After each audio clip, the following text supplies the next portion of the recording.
श्री गणेशाय नमः। श्री हरि श्री लिंग महापुराण 77वां अध्याय 17वां अध्याय।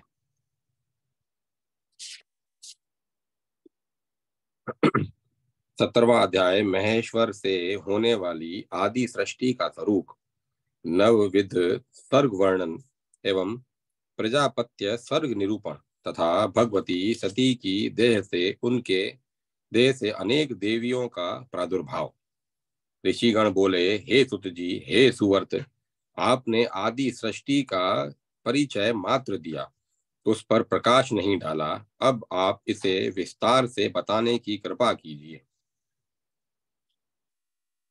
सुत जी बोले, हे मुनीश्वरों, परमात्मा देव महेश्वर महादेव प्रकृति तथा पुरुष से परे हैं।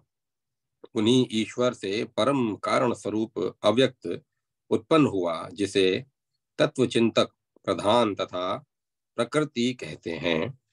यह गंध वर्ण रस से हीन, शब्द स्पर्श से रहित, अजर स्थिर अविनाशी शाश्वत, अपनी आत्मा में स्थित, जगत की उत्पत्ति का स्तोत्र, महाभूत सनातन परब्रह्म, सभी प्राणियों का विग्रह शरीर, ईश्वर की आज्ञा से प्रेरित, आदि अंतर से रहित, अजन्मा सूक्ष्म, तीनों गुणों से युक्त, उत्पत्ति का स्तोत्र तथा अव्यय है।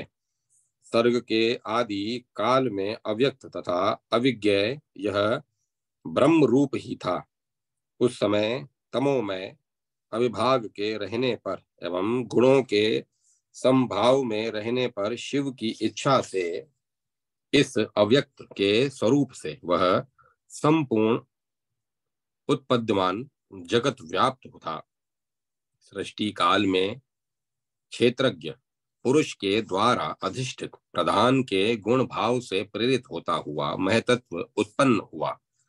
पहले यह जगत सूक्ष्म तथा महान अव्यक्त से आच्छादित था।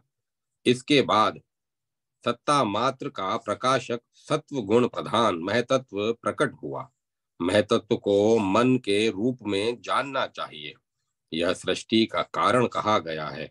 लिंग मात्र यह महतत्व जीवों से अधिष्ठित होकर उत्पन्न हुआ। यह महान महतत्व सृष्टि की इच्छा से ईश्वर के द्वारा प्रेरित होकर सृष्टि को तथा सृष्ट जीवों के परमार्थ कारणभूत वेदों धर्म आदि रूपों को विस्तारित करता है। वे महेश्वर ही मन, महान, मति, ब्रह्म, पुह, बुद्धि, ख्याति, ईश्वर, प्रज्ञा, चिति, स्मृति, संविद तथा विश्वेश कहे गए हैं। वे समस्त जीवों का कर्म फल जानते हैं और इस मन के द्वारा सूक्ष्मता के कारण उस कर्म फल से जगत विभक्त है, इसीलिए इन्हें मन कहा जाता है। ये सभी तत्वों से पहले उत्पन्न हुए हैं और परिमाण में सत्व आदि गुणों से भी अधिक महान हैं, इसीलिए वे महान कहे गए हैं। वे पुरुष ईश्वर भोग संबंध के कारण सबका पोषण करते हैं, संपूर्ण प्रमाण को जानते हैं तथा समस्त भेद मानते हैं, इसीलिए वे मति कहे गए हैं। वे महेश्वर बृहत होने, सबके पोषक होने तथा भावों का संपूर्ण आश्रय होने के कारण समस्त भावों को धारण करते हैं, इसीलिए उन्हें ब्रह्म कहा जाता है।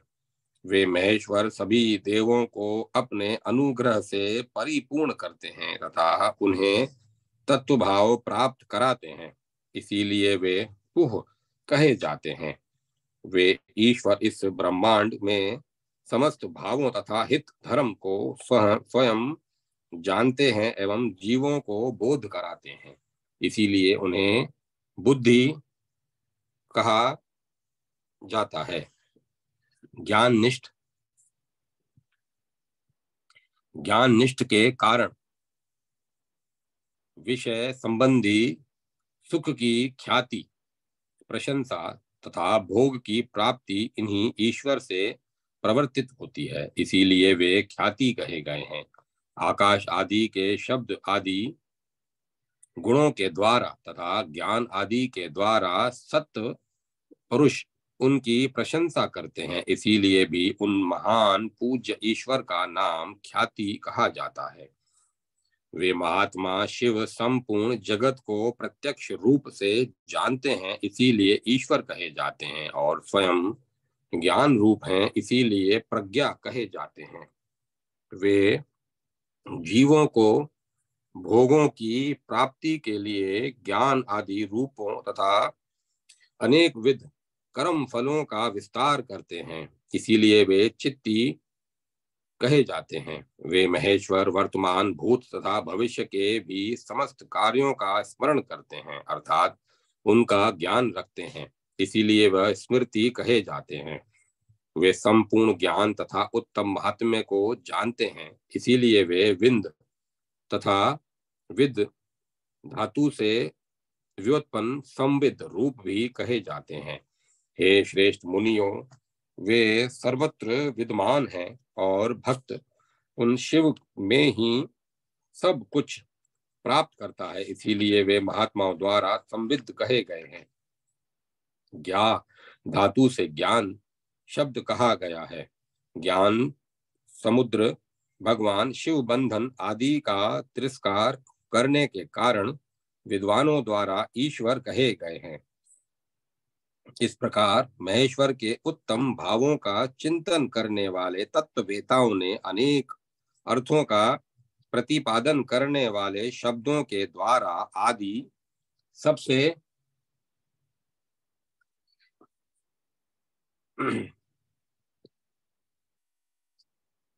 सबसे पहले उत्पन्न सर्वोत्तम शिव नामक तत्व का वर्णन किया है।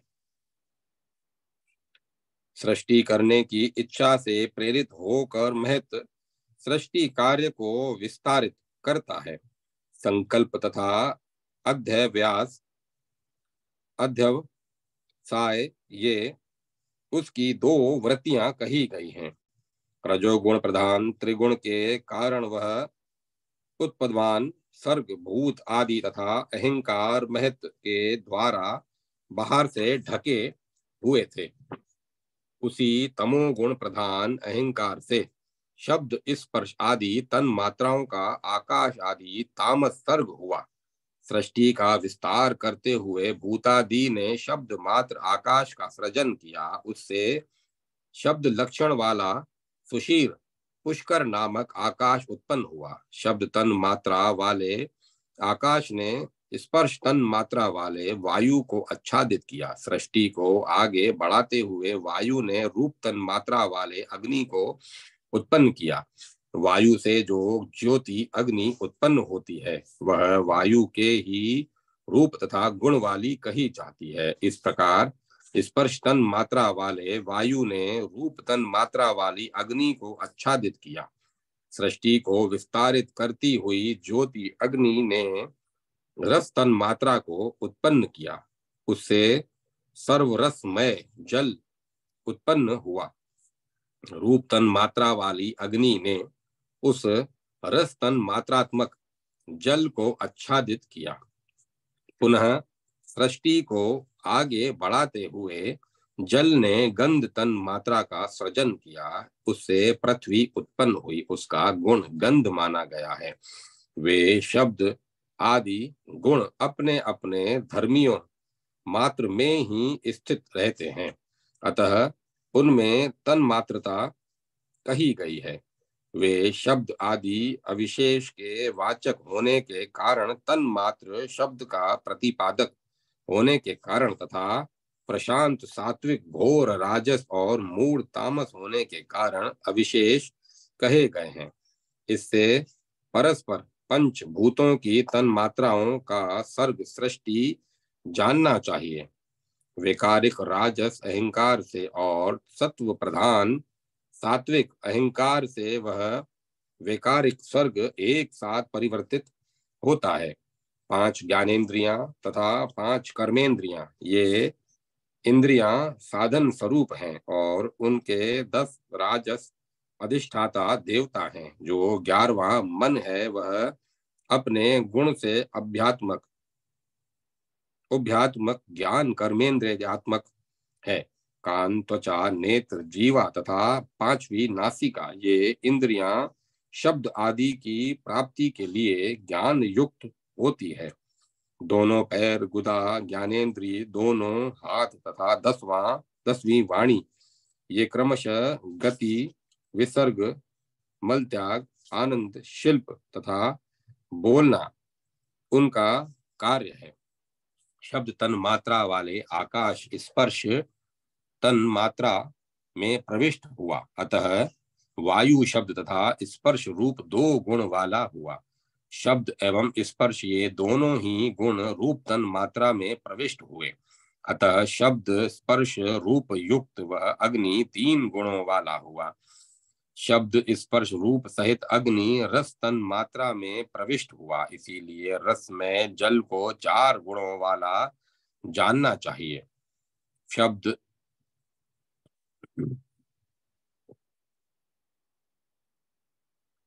स्पर्श रूप तथा रस ये गंध तन मात्रा में प्रविष्ट हुए, अतः गंध तन मात्रा के साथ इस पृथ्वी में उनके प्रवेश करने पर पृथ्वी 5 गुणों वाली हुई। इसीलिए यह स्थूल रूपा भूमि 5 भूतों में श्रेष्ठ कही जाती है। अतः अधिक गुण के कारण वे शब्द आदि गुण शांत, घोर और मूढ़ 3 गुण वाले हैं। इसी कारण से वे विशेष कहे गए हैं।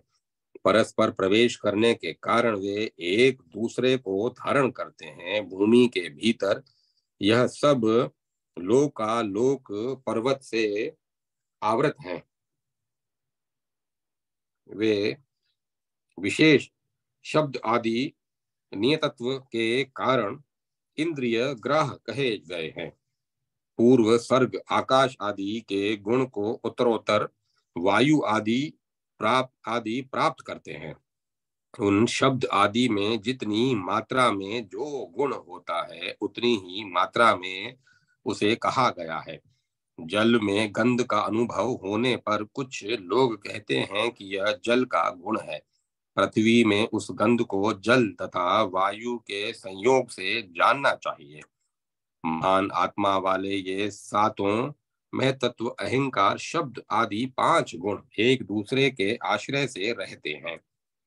महतत्व से लेकर शब्द आदि विशेष तक पुरुष से अधिष्ठित होने के कारण तथा अव्यक्त परमेश्वर के अनुग्रह से ब्रह्मांड को उत्पन्न करते हैं।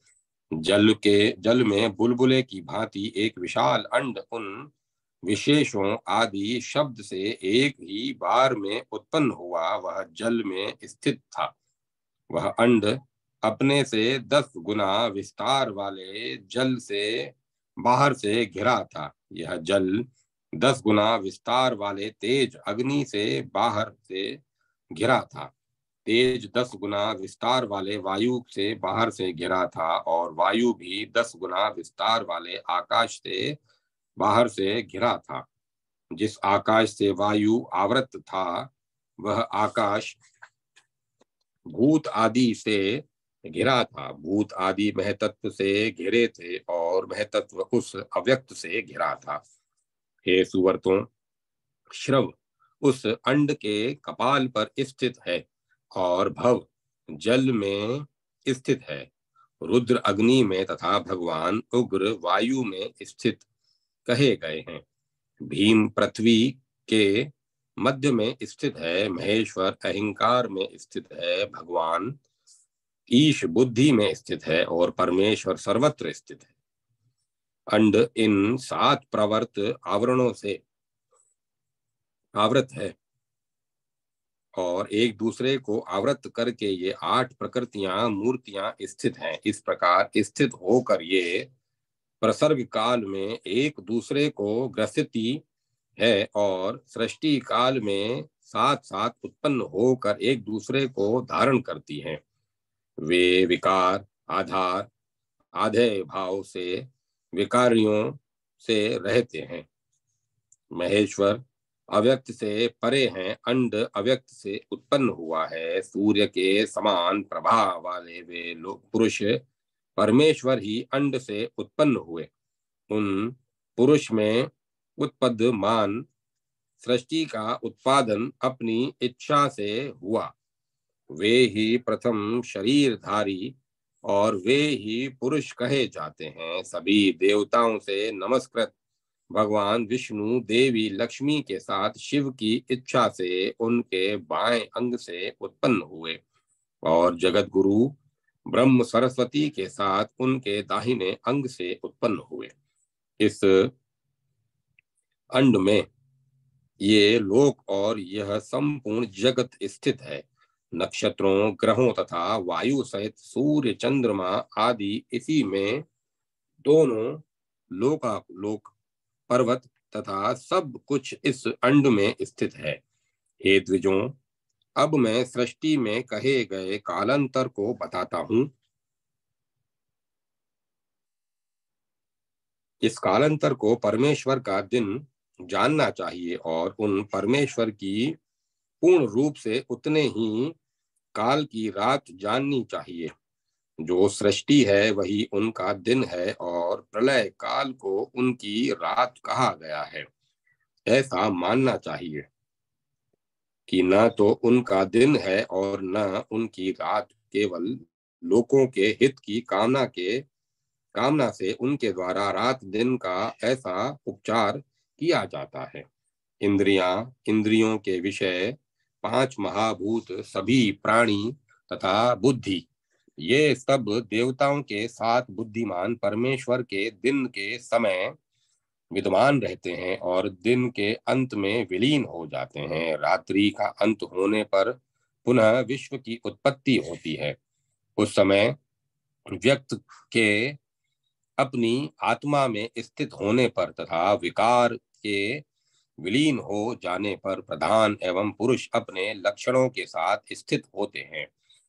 तम, सत्व तथा रज से युक्त वे दोनों समत्व से व्यवस्थित होकर एक दूसरे में मिलकर ओतप्रोत हो जाते हैं। गुणों की साम्य स्थिति में लय को जानना चाहिए और वैषम्य की स्थिति में सृष्टि कही जाती है। जैसे तिल में तेल तथा दूध में घी स्थित होता है, उसी प्रकार तम, सत्व, रज में जगत स्थित रहता है। पूरी रात परात पर माहेश्वरी की उपासना करके दिन का आरंभ होने पर प्रकृति से उत्पन्न परमेश्वर सृष्टि के लिए प्रवृत्त होते हैं। वे परमेश्वर महेश्वर शिव प्रधान तथा पुरुष में प्रवेश करके श्रेष्ठ योगों के द्वारा शोभ उत्पन्न करते हैं। तब शाश्वत परम गुरु सर्वात्मा तथा शरीरधारी तीन देवता उन जगदीश महेश्वर से उत्पन्न होते हैं। ये ही तीनों ब्रह्मा, विष्णु, महेश्वर देवता, ये ही तीनों गुण, ये ही तीनों लोक तथा ये ही तीनों अग्नियां हैं। ये देवता एक दूसरे का आश्रय लेकर एक दूसरे का अनुसरण करते हुए एक दूसरे से व्यवहार करते हैं और एक दूसरे को धारण करते हैं। ये परस्पर संयोग करते हैं तथा एक दूसरे के उपजीवी हैं। क्षण भर के लिए इनका वियोग नहीं होता है। ये एक दूसरे का त्याग कभी नहीं करते हैं। महेश्वर सर्वश्रेष्ठ देवता हैं, विष्णु महत्व से परे हैं और ब्रह्मा रजोगुण से युक्त होकर सृष्टि कार्य में प्रवृत्त होते हैं। उस पुरुष को पर जानना चाहिए और वह प्रकृति परा कही गई है। महेश्वर के द्वारा अधिष्ठित यह प्रकृति सभी ओर से सृष्टि कार्य में प्रवृत्त होती है और उस समय चिर स्थायी होने के कारण महत्त्व ऐश्वर्य के विषय को स्वयं धारण कर इस प्रकृति का अनुगमन करता है। सबसे पहले ईश्वर से अधिष्ठित तथा सत असत स्वरूप इस उस प्राकृत गुण वैषम्य के कारण सृष्टि का काल प्रवर्तित होता है। अपने तेज से अनुपम, बुद्धिमान, अव्यक्त तथा सम्यक प्रकाश करने वाले रुद्र सबसे पहले कार्य करने में तत्पर हुए। वे ही प्रथम शरीरधारी हैं और वे ही पुरुष कहे जाते हैं।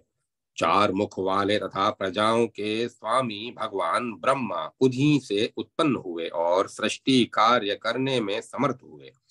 इस प्रकार वे ही वे एक ही महादेव तीन रूपों में व्यवस्थित है। वे महादेव अनुकूल ज्ञान तथा ऐश्वर्य से युक्त है और वे तीनों देवता भी अनुकूल धर्म तथा वैराग्य से युक्त हैं। वशीभूत होने तथा सापेश होने के कारण उन देवताओं के मन में जो जो त्रिगुणात्मक सृष्टि विषय की अभिलाषा थी, वह स्वभाव से ही अव्यक्त से उत्पन्न हुई। वे परमेश्वर ही ब्रह्मा के रूप में चार मुख वाले तथा काल के रूप में संहार करने वाले कहे गए हैं। वे ही हजार सिरों वाले पुरुष विष्णु भी हैं। इस प्रकार स्वयंभू परमेश्वर की तीन अवस्थाएं हैं। ब्रह्मा के रूप में वे लोकों का सृजन करते हैं, काल के रूप में उनका संहार भी करते हैं और पुरुष के रूप में उदासीन रहते हैं। उन प्रजापति की तीन अवस्थाएं हैं। ब्रह्मा कमल गर्भ की आभा वाले हैं, रुद्र कालाग्नि के समान हैं तथा पुरुष विष्णु कमल के समान नेत्र वाले हैं। यह उन परमात्मा का रूप है। वे महेश्वर एक, दो, तीन तथा अनेक प्रकार के शरीर धारण करते हैं और उन्हें नष्ट भी कर देते हैं। वे महेश्वर अपनी लीला से अनेक आकृति, क्रिया, रूप तथा नाम वाले शरीरों को धारण करते हैं और उन्हें नष्ट भी कर देते हैं। वे परमेश्वर लोक में तीन रूपों में विद्यमान हैं, इसीलिए वे तीन गुणों वाले कहे जाते हैं और चार भागों में विभक्त होने के कारण चतुर्व्यूह कहे गए हैं। वे विषयों को प्राप्त करते हैं, ग्रहण करते हैं और उनका भक्षण कर जाते हैं।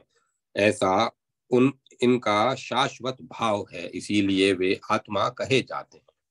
सर्वत्र गमन करने के कारण ये ऋषि हैं। वे परमेश्वर इस शरीर के प्रभु हैं तथा इस पर उनका पूर्ण स्वामित्व है।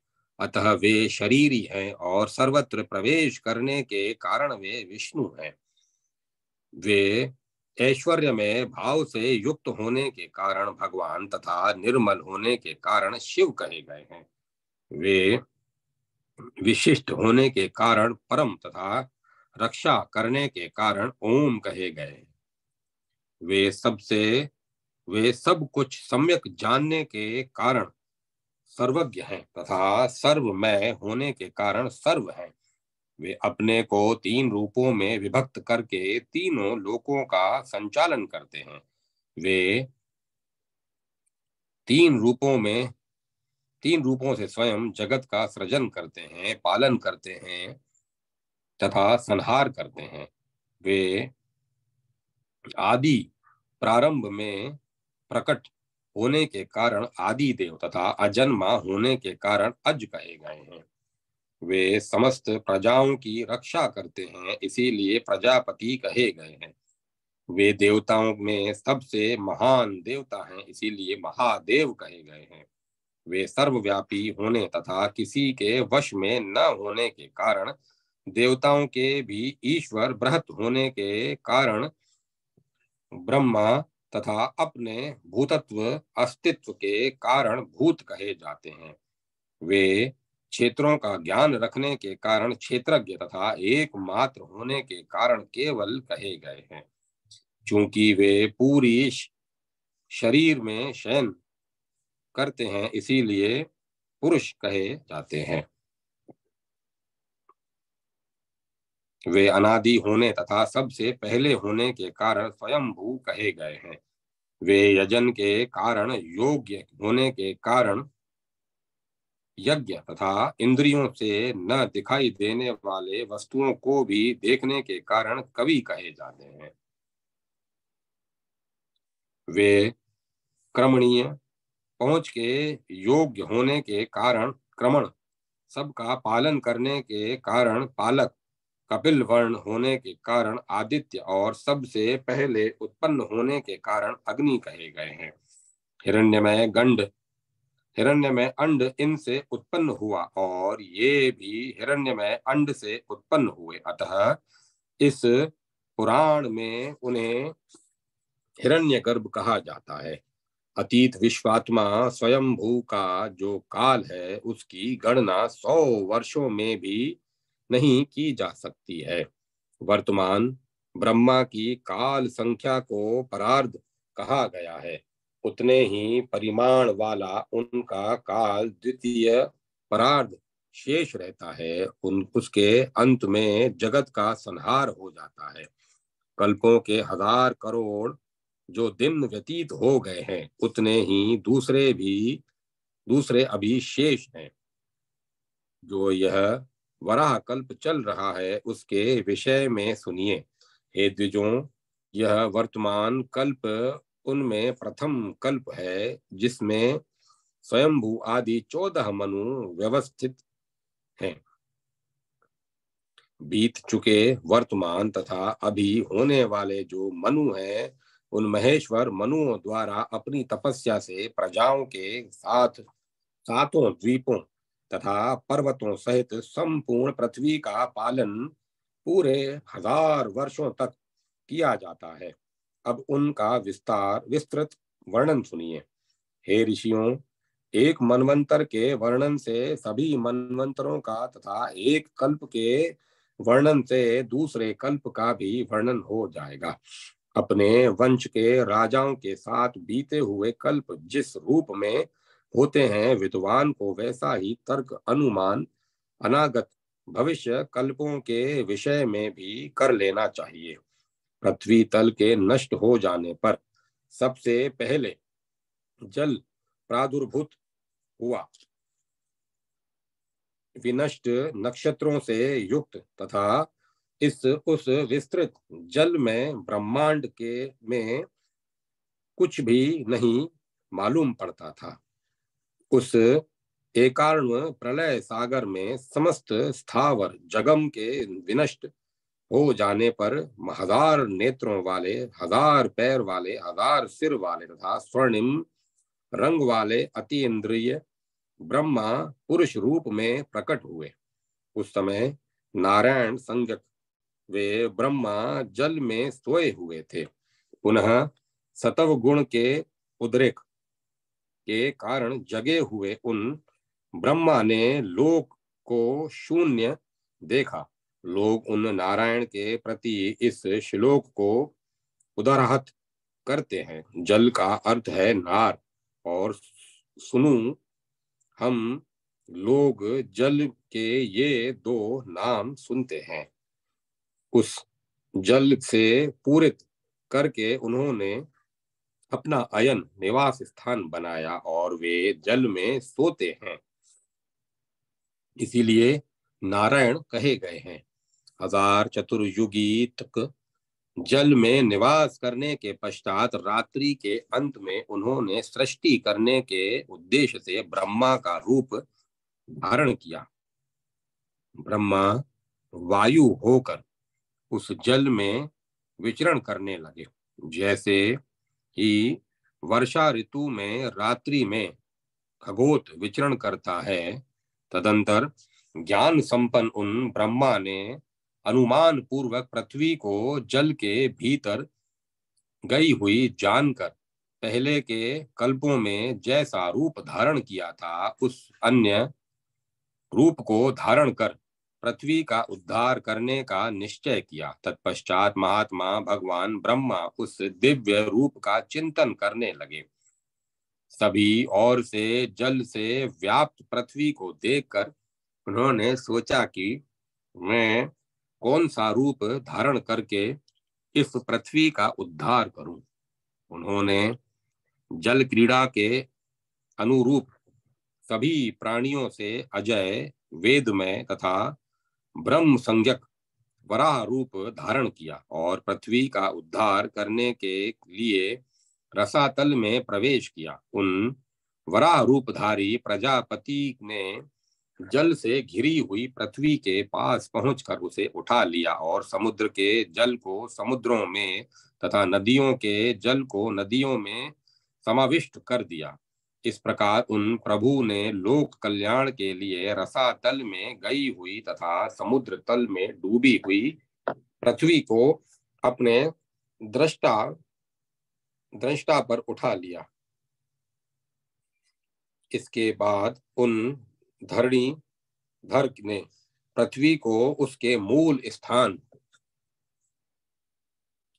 में ला करके पूर्व की भांति रखकर छोड़ दिया। वह पृथ्वी उस जल राशि के ऊपर विशाल नौका की भांति स्थित हो गई और उसी के समान विशाल ध्येय होने के कारण पृथ्वी पुनः डूब न सकी। तत्पश्चात कमल के समान नेत्र वाले भगवान ने उसे उठा करके जगत की स्थापना की। इच्छा से पृथ्वी का विभाग करने के लिए मन में निश्चय किया। उन्होंने पृथ्वी को समतल करके पृथ्वी पर पर्वतों को संग्रहित किया।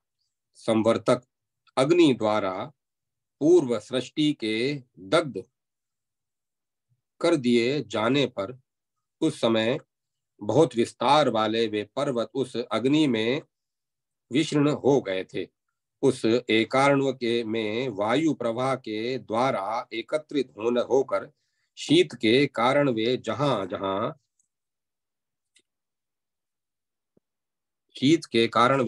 जहां जम गए वहां वहां पर्वत बन गए। वे चलायमान न होने के कारण अचल, पर्वों से युक्त होने के कारण पर्वत, निर्गुण होने के कारण गिरी तथा भूमि पर शयन करने के कारण शिलोच्य कहे गए हैं। इस प्रकार भगवान विश्वकर्मा प्रत्येक कल्प में उन करोड़ों पर्वतों के इधर उधर बिखर जाने पर बार बार उनका विभाग करते हैं। तदंतर उन्होंने समुद्रों, सातों द्वीपों तथा पर्वतों सहित भूमि, पृथ्वी को भू आदि चारों लोकों को बनाया। इसके बाद लोकों की रचना करके उन्होंने प्रजा सर्ग की रचना की। विविध प्रजाओं की सृष्टि करने की इच्छा वाले स्वयंभू भगवान ब्रह्मा ने उसी प्रकार की सृष्टि की रचना की जैसा उन्होंने पहले के कल्पों में किया था। सृष्टि के समय बुद्धि पूर्वक सर्ग का चिंतन करते हुए उन ब्रह्मा की बुद्धि से तमो में अविद्यात्मक सर्ग उत्पन्न हुआ। वह तम मोह, महामोह, तामिस्त्र तथा अंध इन नामों वाला है। इस प्रकार पांचों पर्वों वाली यह अविद्या उन महात्मा से उत्पन्न हुई। ध्यान करते हुए अभिमानी ब्रह्मा का वह सर्ग 5 प्रकार से अवस्थित हुआ। यह वह तम से आवृत बिंजांकुर की भांति ढका हुआ, बाहर तथा भीतर से प्रकाश रहित, स्तब्ध तथा निसंज्ञ, चेतना शून्य था। उन पर्वतों की बुद्धि ढकी हुई थी और उनके दुख तथा क्रियाकलाप भी ढके हुए थे। अतः संवर्तात्मा, आवृत आत्मा वाले वे नग पर्वत प्रथम उत्पन्न मुख्य कहे गए हैं। इस प्रकार प्रथम सर्ग को कार्य हेतु व्यर्थ समझकर वे ब्रह्मा अप्रसन्न चित्त हो गए। तब वे अन्य सर्ग का विचार करने लगे।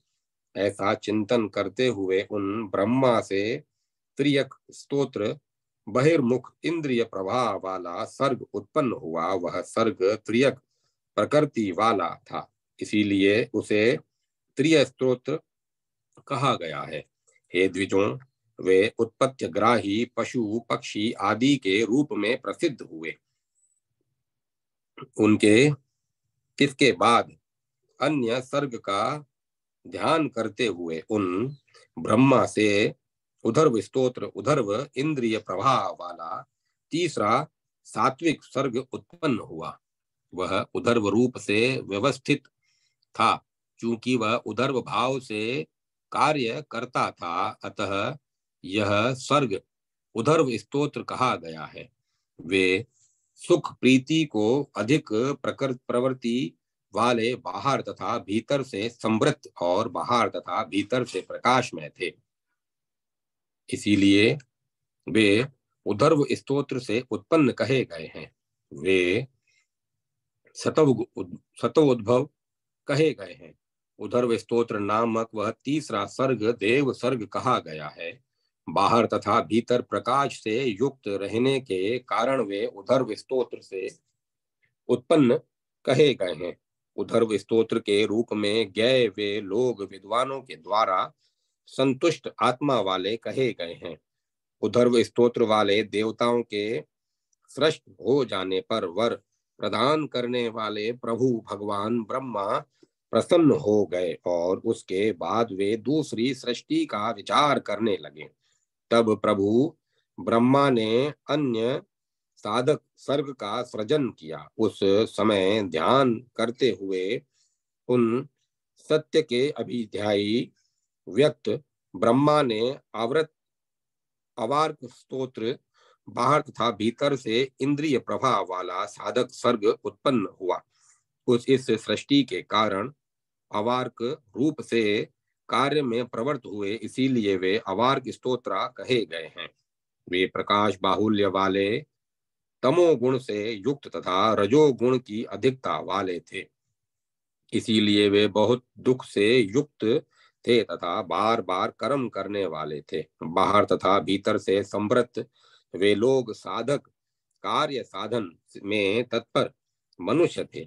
वे तारक आदि लक्षणों के द्वारा 8 प्रकार से अवस्थित हुए। सिद्ध आत्मा वाले वे मनुष्य गंधर्वों के समान गुण धर्म वाले थे। इस अवार्क स्तोत्र सृष्टि को तेजस सर्ग कहा गया है। 5वां सर्ग अनुग्रह है। वह विप्रय शक्ति सिद्धि तथा तुष्टि के द्वारा 4 प्रकार से व्यवस्थित है। स्थावरों वृक्ष आदि में विस्तार के कारण भेद होता है। पशु आदि में सामर्थ्य से होता है। मनुष्य प्रारब्ध जन्य सिद्धि से युक्त होता है और ऋषियों तथा देवताओं में संपूर्ण तुष्टि के द्वारा चतुर्थ भेद होता है। 4 प्रकार वाला यह प्राकृत प्रकृति निरूपण विषय वाला तथा विकार को प्राप्त अनुग्रह नामक सर्ग श्रेष्ठ कहा गया है। मनु आदि का सर्ग भूतों का छठा सर्ग कहा जाता है। उन उत्पदमान भूतों के प्राक कर्म वर्तमान तथा भविष्य को वे भूतादि निश्चित रूप से जानते हैं। भूतादिक भूतों मनुष्यों का 7वां सर्ग है। पूर्वोक्त उन सभी भूतादिकों को निष्प्रह दानशील कर्म फल का आस्वादन करने वाला तथा अशील जानना चाहिए। भूतादि अहंकार अज्ञान से तथा विष्णु माया से व्यवस्थित होता है। महत्व से होने वाले सर्ग को ब्रह्मा का प्रथम सर्ग कहा गया है। तन मात्राओं का जो दूसरा सर्ग है वह भूत सर्ग कहा जाता है। वैकारिक तीसरा सर्ग इंद्रिय सर्ग कहा गया है। यह सब प्राकृत सर्ग है जो बुद्धि पूर्वक हुआ है। चौथा मुख्य सर्ग है। सभी स्थावर मुख्य कहे गए हैं। इसके बाद त्रियक स्तोत्र, उधर्व स्तोत्र तथा अवार्क स्तोत्र के क्रम से अवार्क स्तोत्र का सर्ग है। उनमें 7वां जो अवार्क स्तोत्रों का सर्ग है वह मानुष सर्ग है।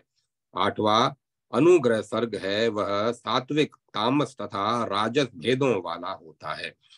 सात्विक को देवताओं में, तामस को पशुओं में तथा राजस को मनुष्यों में जानना चाहिए। इस प्रकार ये 5 वैकृत सर्ग तथा 3 प्राकृत सर्ग कहे गए हैं। सनक आदि का जो 9वां सर्ग है वह प्राकृत तथा वैकृत दोनों रूपों वाला कहा गया है। ब्रह्मा के जो 3 प्राकृत सर्ग कहे गए हैं वे अबुद्धि पूर्वक प्रवर्तित हुए हैं, और जो शेष 6 सर्ग हैं वे बुद्धि पूर्वक प्रवर्तित हुए हैं। हे ऋषियों, मैं अब विस्तृत अनुग्रह सर्ग का वर्णन कर रहा हूँ, आप लोग उसे जान लें। वह सभी भूतों में पूर्ण रूप से 4 प्रकार से अवस्थित है। ये जो प्राकृत तथा वैकृत कुल 9 सर्ग कहे गए हैं, उन्हें विद्वानों ने कारणों के द्वारा एक दूसरे से अनुरक्त संबंध बताया है। आरंभ में ब्रह्मा जी ने अपने ही सदृश मानस पुत्रों का सृजन किया। उनमें से सबसे पहले उत्पन्न तथा सभी के पूर्वज ऋभु तथा सनत कुमार, ये दोनों उदरवरेता ब्रह्मचारी थे। 8वां कल्प व्यतीत होने पर प्राचीन एवं लोक साक्षी वे दोनों वराह कल्प में अपने तेज को संक्षिप्त करके पृथ्वी लोक में अधिष्ठित हुए।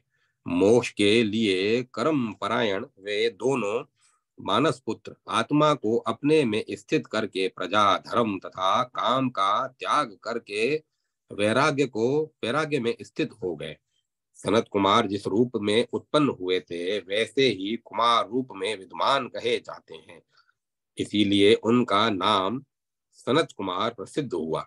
इसी प्रकार ब्रह्मा ने जिन सनक तथा विद्वान सनातन को उत्पन्न किया था वे विशेष ध्यान के द्वारा संसारिकता से निवृत्त रहे।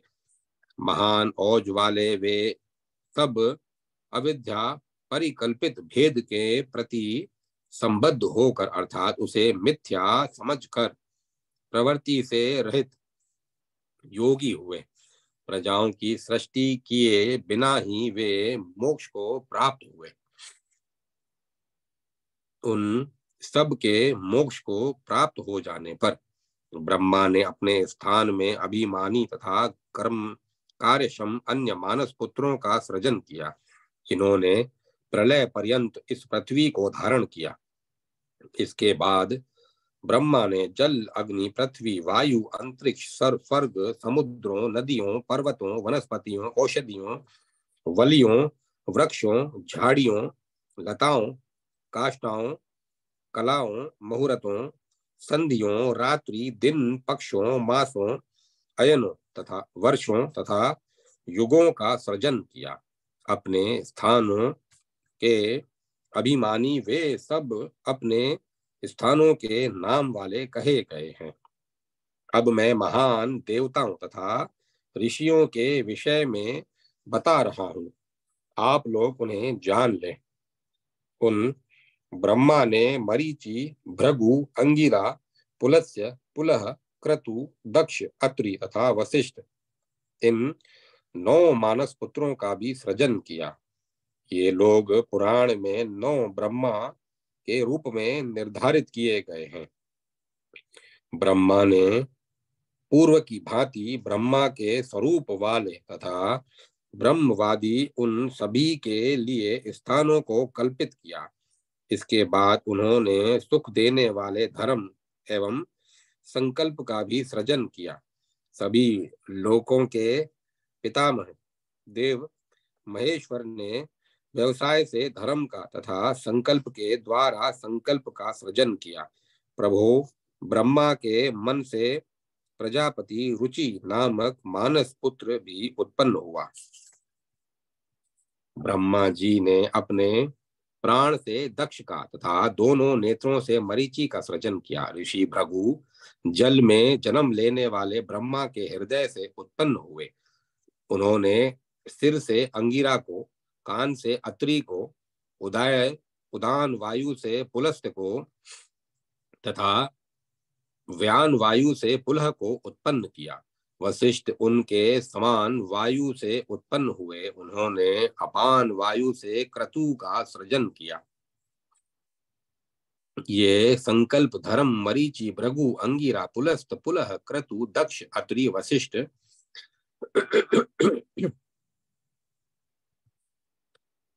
ब्रह्मा के 11 दिव्य पुत्र कहे गए हैं। प्रथम उत्पन्न धर्म आदि ब्रह्मा जी के पुत्र हैं, जो भृगु आदि 9 मानस पुत्र सृजित किए गए, वे ब्रह्मवादी हुए। वे प्राचीन ग्रस्त थे और उन्हीं के द्वारा धर्म प्रवर्तित हुआ। उनके दिव्य देव गुण संपन्न क्रियावान संतान वाले तथा महर्षियों से अलंकृत 12 वंश हुए। ऋभु तथा सनत कुमार ये दोनों ब्रह्मचारी थे, ये उनसे पहले उत्पन्न हुए थे और सभी के पूर्वज थे। आठवें कल्प में 8वें कल्प के व्यतीत होने पर प्राचीन तथा लोकों के साक्षी वे दोनों अपने तेज को संक्षिप्त करके लोक में प्रतिष्ठित होकर विराजमान हुए। योग युग कर्म परायण ये दोनों आत्मा को अपने में आरोपित करके प्रजा धर्म तथा काम का त्याग करके वैराग्य में स्थित हो गए। वे सनत जिस रूप में उत्पन्न हुए थे वैसे ही सदा रहने के कारण इस लोक में कुमार कहे जाते हैं और इसीलिए उनका सनत कुमार यह नाम प्रसिद्ध हो गया। इसके बाद ध्यान करते हुए उन ब्रह्मा की मानस प्रजा संतानें उत्पन्न हुई। पुनः उनके शरीर से उत्पन्न उन कार्यों तथा कारणों के साथ बुद्धिमान ब्रह्मा के अंगों से क्षेत्रज्ञ उत्पन्न हुए। इसके बाद देवता, असुर, पितर, मनुष्य इन 4 अंबों की सृष्टि करने की इच्छा वाले ब्रह्मा ने अपने मन को विचार युक्त किया। तदंतर मन को विचार युक्त करते हुए तथा प्रयत्न कर पूर्वक तमो मात्र से उत्पन्न होने वाले सर्ग का चिंतन करते हुए उन प्रजापति की जंगा से सर्वप्रथम असुर पुत्र उत्पन्न हुए। हे विप्रों, असु को प्राण कहा गया है, इसीलिए उससे जन्म लेने के कारण वे असुर हुए। जिस शरीर से उन्होंने सभी असुरों को उत्पन्न किया था उस शरीर को छोड़ दिया, तब उनके द्वारा व्यक्त त्यक्त वह शरीर तत्काल रात्रि हो गया। वह रात्रि अंधकार की अधिकता से युक्त होती है, अतः वह नियामिका सबको शयन कराने वाली है। प्रजाएं रात में अंधकार से आवृत हो जाती हैं, इसीलिए वे सोती हैं। तत्पश्चात असुरों का सृजन करके उन्होंने उन अव्यक्त तथा सत्व बहुल शरीर धारण किया, इसीलिए उन्होंने उसकी पूजा की। तब उस शरीर को धारण करने वाले उन ब्रह्मा को प्रसन्नता हुई। इसके बाद क्रीड़ा करते हुए ब्रह्मा के मुख से देवता उत्पन्न हुए। चूंकि क्रीड़ा करते हुए उन ब्रह्मा से वे उत्पन्न हुए, इसीलिए वे देवता कहे गए। जो दिव्य धातु कही गई है वह क्रीड़ा के अर्थ में जानी जाती है। उन ब्रह्मा से वे क्रीड़ा करते हुए उत्पन्न हुए, इसीलिए देवता कहे जाते हैं। देवताओं का सृजन करके देवेश ने अन्य शरीर धारण किया और उनके द्वारा छोड़ा गया वह पहले वाला शरीर शीघ्र ही दिन हो गया। इसीलिए देवता लोग धर्म युक्त जीवन की उपासना करते हैं। उन्होंने सतव गुण में उस अन्य शरीर की भी पूजा की, पिता के समान मानते हुए तथा उन उत्पदमान पुत्रों का ध्यान करते हुए प्रभु ब्रह्मा के दाहिने बाएं दोनों पार्श्व भाग से दिन तथा रात के बीच पितर उत्पन्न हुए, इसीलिए वे पितर देवता हैं और उनमें पितृत्व है। उन्होंने जिस काया से पितरों का सृजन किया था उस काया को त्याग दिया। इसके द्वारा उनके द्वारा त्यक्त वह काया शीघ्र ही संध्या कही गई। क्योंकि दिन देवताओं का होता है और जो रात है वह असुरी कही गई है, अतः उन दोनों के मध्य जो पितरों की काया है सबसे श्रेष्ठ है। इसीलिए इसी कारण से सभी देवता, असुर, ऋषि तथा मनुष्य प्रसन्नता से युक्त होकर रात्रि तथा दिन के मध्य की काया संध्या की उपासना करते हैं। इसके बाद ब्रह्मा ने अन्य शरीर धारण किया। उन प्रभु ने उस राजस तनु से मानसिक सृजन करना आरंभ किया। उन्होंने रजोगुण प्रिय मानस पुत्रों का सृजन किया। तब उनके मनस्वी मानव पुत्र उत्पन्न हुए। उन संतानों की सृष्टि करके उन्होंने पुनः उस काया का त्याग कर दिया। तब उनके द्वारा व्यक्त वह काया तुरंत ज्योत्सना हो गई। इसीलिए ज्योत्सना का उद्भव होने पर प्रजाएं प्रसन्न हो जाती हैं। इस प्रकार उन महात्मा ब्रह्मा ने जब इन शरीरों का त्याग किया तब तुरंत रात, दिन, संध्या तथा ज्योत्सना उत्पन्न हो गई। ज्योत्सना, संध्या तथा दिन ये तीनों सत्व मात्रात्मक हैं। रात्रि तमो मात्रात्मक है। इसीलिए वे निशा स्वरूपिणी है। अतः देवता लोग दिन के तनु से सुख पूर्वक ब्रह्मा के मुख से सृजित हुए। चूंकि उनका जन्म दिन में हुआ, इसीलिए वे दिन में बलशाली होते हैं।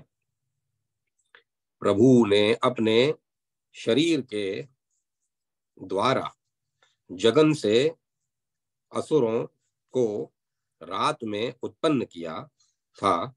अतः प्राणों से रात में जन्म लेने वाले में वे असुर रात में बलवान होते हैं। ये ही समय बीते हुए तथा आगे आने वाले समस्त मनवंतरों में होने वाले देवताओं, असुरों, पितरों एवं मानवों के निमित्त कारणभूत होते हैं।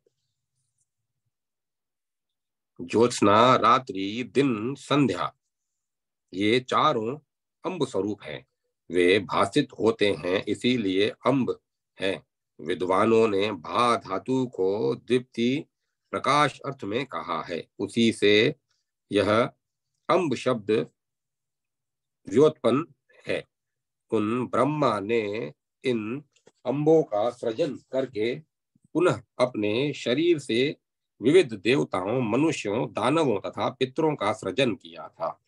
इसके बाद प्रभु ब्रह्मा ने उस ज्योत्सना में शरीर का त्याग करके अन्य तमों में तथा रजों में शरीर धारण करके पुनः इसका सृजन किया। उन प्रभु ने अंधकार में क्षुधा पीड़ित अन्य लोगों का सृजन किया। उनके द्वारा सृजित ये क्षुधा युक्त लोग उन अम्बों को ग्रहण करने के लिए उदत हुए। उनमें जिन्होंने कहा हम इन अम्बों की रक्षा करते हैं, वे राक्षस नाम वाले हुए, क्योंकि वे क्षुधा पीड़ित तथा रात्रि में विचरण करने वाले थे। उनमें से प्रसन्न होकर जिन्होंने परस्पर यह कहा हम इन अम्बों का भक्षण करते हैं, वे अपने उस कर्म के कारण यक्ष तथा गूढ़ कर्म के कारण गुहक हुए। रक्ष यह धातु पालन अर्थ में जानी जाती है और इसी प्रकार यक्षति धातु भक्षण अर्थ में कही जाती है।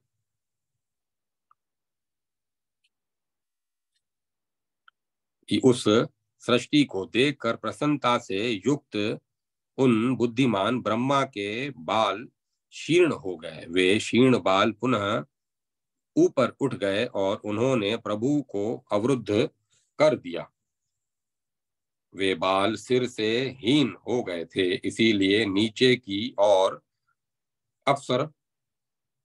अपसर्पण करने वाले हो गए। वे बाल व्याल स्वरूप कहे गए।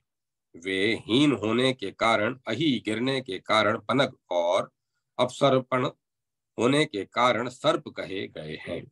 उनके क्रोध से उत्पन्न जो महाभयंकर विश्व में अग्नि गर्भ था, वह साथ में उत्पन्न हुए सर्पों में प्रविष्ट हो गया।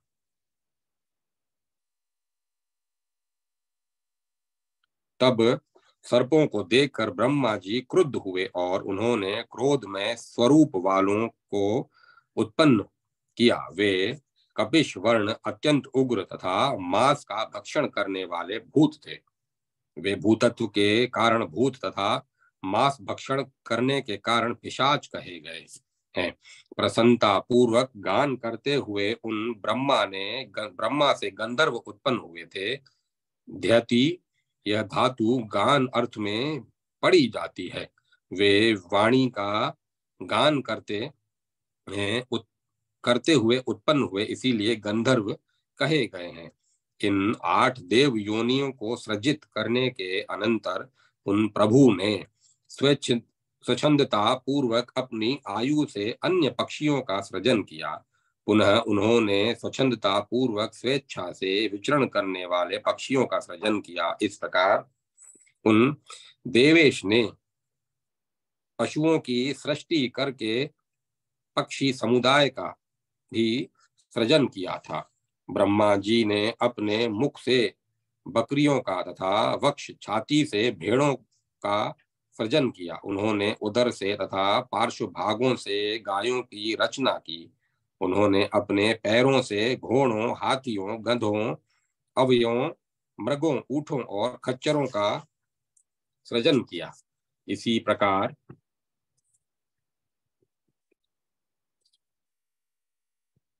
प्रकार अन्य जातियां भी उत्पन्न हुई। उनमें उनके रोमों से फल तथा मूल वाली औषधियां उत्पन्न हुई।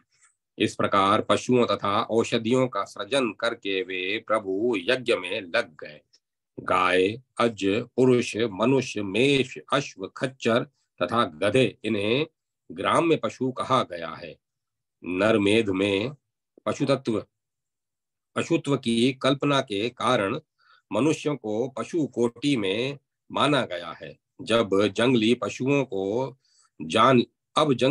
को जान लीजिए। श्वापद, व्याघ्र आदि, द्विखुर, गव्य आदि, हाथी, वानर, पांचवा पक्षी, छठा आदक पशु तथा सातवां सरीसर्प, ये जंगली पशु हैं। इनके अतिरिक्त महिष, गव्य, हिरण, पलवंग, शरभ, वृक तथा सातवां सिंह, ये जंगली पशु कहे गए हैं।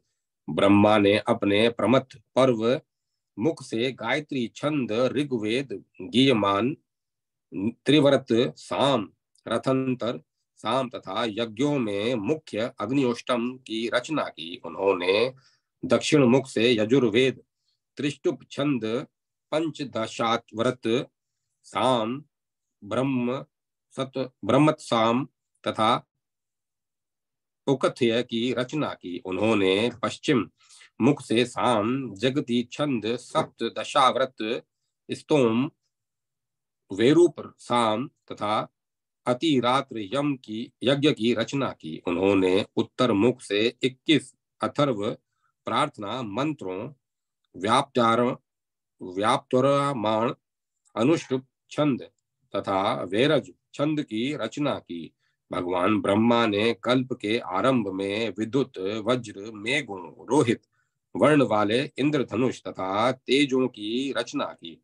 प्रजाओं की सृष्टि करते हुए उन प्रजापति ब्रह्मा के अंगों से उच्च तथा निम्न भूत प्राणी उत्पन्न हुए।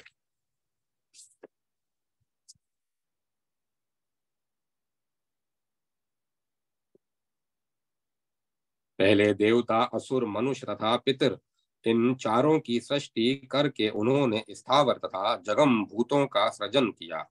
उन्होंने यक्षों, पिशाचों, गंधर्वों, अप्सरागणों, मनुष्यों, किन्नरों, राक्षसों, पक्षियों, पशुओं, मृगों तथा सर्पों तथा अव्यय एवं व्यय जो भी स्थावर जगम है, उन सब का सृजन किया। पूर्व सृष्टि में उनके जो कर्म थे बार बार सृजित किए जाते हुए वे प्राणी उन्हीं कर्मों को प्राप्त करते हैं। वे अपने लिए अनुकूल हिंसा, अहिंसा, मृदुता, क्रूरता, धर्म, अधर्म तथा मिथ्या सत्य में प्रवृत्त होते हैं। इसीलिए वे उनमें आनंद का अनुभव करते हैं। महाभूतों, इंद्रिय, विषयों तथा उनके स्वरूपों की सृष्टि को जाने पर सृष्टा ने स्वयं उन भूतों का विनियोग किया। कुछ लोग होने वाले घटनाओं का कारण पुरुषार्थ को बताते हैं और कुछ श्रेष्ठ मनुष्य कर्म को उसका कारण बताते हैं। हे विप्रों, अन्य लोग देव भाग्य को और कुछ तत्वचिंतक स्वभाव को उसका कारण बताते हैं। इस प्रकार पुरुषार्थ, कर्म, देव तथा स्वभाव को कारण माना गया है। कर्म मार्ग का अनुसरण करने वाले जीव जगत की विषमता के प्रति पूर्वोत्तर पूर्वोक्त चार कारणों में से किसी एक को कारण न मानकर उनके समुच्चय को कारण मानते हैं, क्योंकि वे इन चारों से भी परे सकल नियंता महेश्वर को नहीं जानते हैं। सतव गुण में स्थित समदर्शी लोग जगत के माया में होने के कारण पूर्वोक्त कारण चतुष्टय में से नाम भेद के रूप में न तो किसी एक को और न किन्हीं दो को कारण मानते हैं।